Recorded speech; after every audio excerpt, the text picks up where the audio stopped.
Alright, I've made the top sections which go up above the gutter line. So from here down is tucks in behind the door frame and level just above the window opening. So by the time you put a seal on that, it'll end up the same. And these are the two parts basically I started with. So these are quite simple. I just used everything using the gutter template, and I just tipped that in the bead roller, and to get the curve out of it I just used the shrinker stretcher. So that's much quicker way of making the parts, but then all the time goes into this. The old adage is an hour per foot to prep the joint, tack it, take any distortion out from the tacking, and normally you even have to, each tack will cause the shrinking and it could make the two ends of the metal want to swap over. So you stretch the tack out, do another tack, stretch that tack out, do another tack, so on and so forth, keeping it all nicely in line. And then you've got to weld it from one end to the other, then you've got to planish that weld, then you've got to grind that weld, then do some more planishing, then sand that weld, and you know, so there's a lot of time, and it's probably accurate 3 hours just to put these two parts together and then prep it to this level where you're constantly making sure, because this, after all that welding, had to be perfectly straight this way but still curve that way. So this is the gutter curve, which is matched on the top of it as well, and I'll clamp it up into place in a second so you can get a better picture of how it is, how it sits. Right, there you go. So that is now just clamped in position. So that will get fully welded to the back side of the B-pillar. So this can still come off at this stage. And that other piece that we made earlier will go on top of there, and then it'll be spot welded all the way along there where that step is. So those two will clamp together, and from this point here the roof skin goes up and over. On the back side I just put a little curve in at the end so it follows the B pillar angle, because that angles off to the A pillars which are further in, because that's where it's narrowest part of the body shell. I hope that makes it a bit clearer what I've been sort of working on. Obviously it will make more sense when it's welded in place, and then I can clamp the other one. Right, just welded together the two halves, so it's upside down at the moment. I had to be creative. These are two big, huge, thick steel blocks that are off my press, 50-ton press. But then I made the mistake on the first one. You've got to be comfortable to get a good job. So this time I just got an old piece of probably 3x3, something like that, 4x4. So I could rest on there as I was moving the TIG along, and then feeding it the wire in. So it's come up pretty well. Much more consistent than when I was trying to weld without that block. So that should be alright. The good thing is that because that seam is between two folds equal distance apart, there's little to no distortion. I will still planish that to get the stress out, but you're not dealing with a big warp. And if you overstretch one area, or if it has moved one way or the other, I can't see it here, it looks very straight along there, but even on the other one I just would just stretch on the edge here, and that would pull it back out if it was dipping in a little bit. You just stretch it, pull it back that way, and it would fix it. I just use that piece of plate that I've got in the top of that homemade stake dolly on the Jeep wheel. So yeah, another step done. Alrighty, I have no idea what sort of footage I've taken before. I've had a project in between.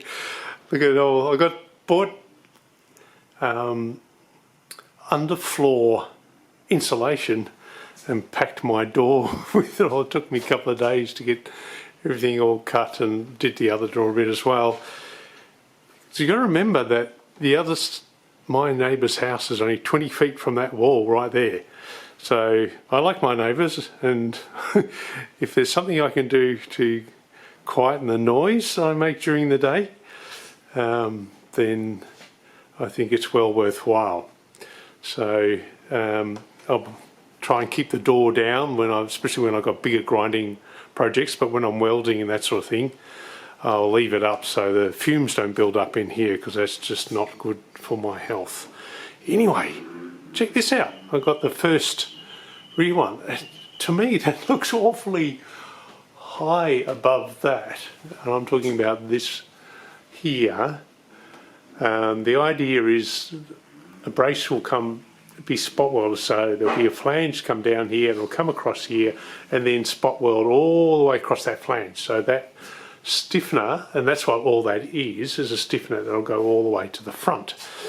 You can also see the line a bit better now. I had to reposition this slightly lower. I had done it, and that's what you always got to check, double check sort of thing. I had done it to put this, the bottom of this, where the top of this needs to go. Exactly. So I had to drop it the depth of that. So it was just a little redoing of the corner there, as in just recutting that. And so it was only a minor thing, but fortunately noticed it before I got any further into making the front halves of these. You can also see I've got the other side already fully welded in, and it's finally been a while since I've welded something permanently in place, so it feels good. Because I think, where have all these months gone? But there you've got a full door opening, and remember, this will go from here. Drop my glove. So this is the above the door line, what would normally be a gutter. So that'll go from here and then curl over that. I tripled my measurements, but that's how much that raises up. So where this is the gutter line, as you can see, there's a bit of, I presume it's aluminium, that's what it looks like. It was just nailed into the timber behind. So we're looking at the height from there to the top of here, and that far in. Obviously the further you go in, the higher this is. So that was taken, if you take that level across here and then come up that high, that's 90 millimetres. What's that, 2 3/4 inches or something like that. So that's what that is for. So that's going to stop, just the roof cap will come from the top of the door line there, up and around over the top of that stiffener that I've just put in, and go right to the other side. The roof skin will not attach to that stiffener. Otherwise you'll get a line all the way along from one end to the other, where during contraction and expansion with the different temperatures. So that's why roofs are never joined at all across the skin. You'll get a flexible sealant or adhesive, so it can move it a bit, but even you've got to be careful then not to put too much on. I've seen people put, a bonnet skin over or the boot skin over, and they put so much of that stuff on there, like panel bond or something like that, and then you get the same problem as if you'd welded the two together, and you can actually see the difference. Anyway, here's an update. I'll go on and start, I'll do the lower that point on the opposite pillar on the other side to get all that in line. I checked it up against the template. That's where it became obvious that I had got that bit wrong.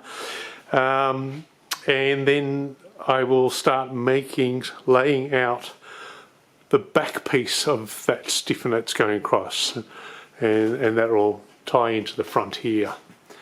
Alrighty-o, another step forward and some visual finally of the door shape.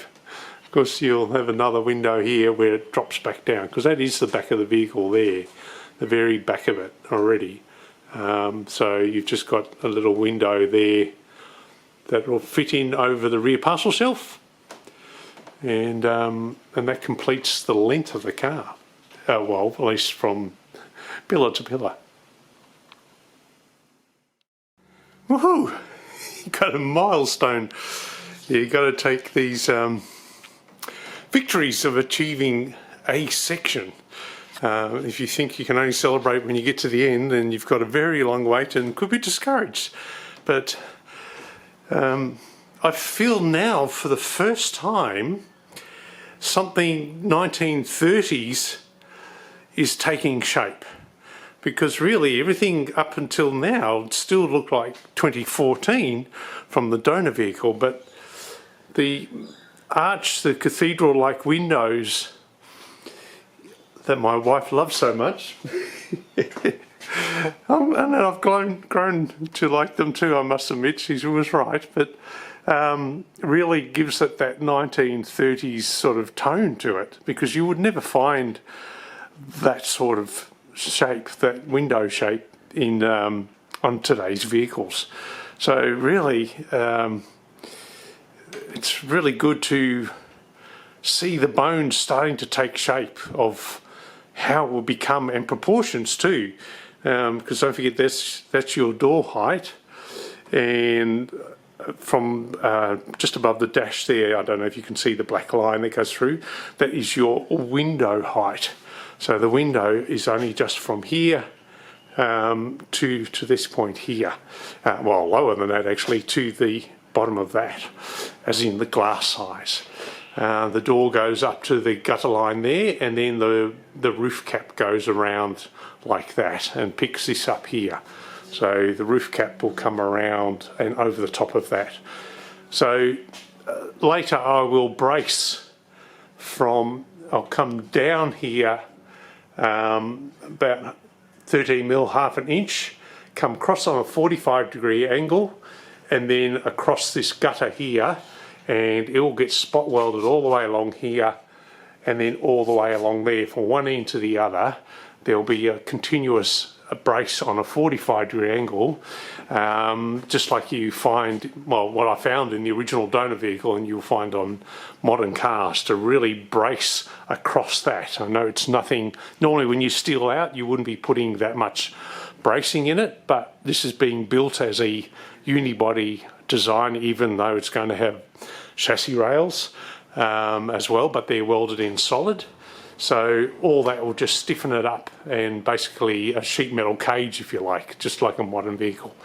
So yes, very happy to get this stage down. So I think next I will start working on the brace across the top of the windscreen, and then the bottom one, which is going to be more tricky because of the dash and everything, across the bottom. So that's what I'll go on with next, is do the windscreen shape. I think it's too early to do anything around the back, because I'm in two minds about that. And what do I mean about that? I've got a couple of options here. I can continue this curve, as you can see it here, all the way around there, and then continue around, or I might come all the way to the C-pillar here, and then follow the tighter curve that is stock and pull in tighter, and then go around the back. I'll just see what is better. I can't really tell if that is an option until I have the door shape in place, and probably even the door skins on and everything. So it's way later down this track. So I can literally eye it off and maybe even have the quarter panel sitting there and say, can I leave it in that curve? So you start a steeper curve from here rather than past the window and then really tight. So that is an option I'm leaving open. It's probably easier in one way just to continue this curve because it leaves a bit more structure around the back of that. So I'm mindful of that as well. So we'll see what goes on as far as that goes. But yes, one more milestone ticked off. So I hope you can suddenly see the 1932 emerging out of the 2014 donor. Because don't forget, all this has been tapered in and everything, but it's not obvious from the donor vehicle that I've chopped so much out of the front of this firewall. So what was it, 80 millimeters or something I took out of the front of the firewall there, each side. So, and shortened up the floor pan 165 mil as well. So all those sort of things have also already occurred, but they weren't obvious visually. This is really the first visual thing. So I'm pretty happy about that. So that's me signing off. Happy.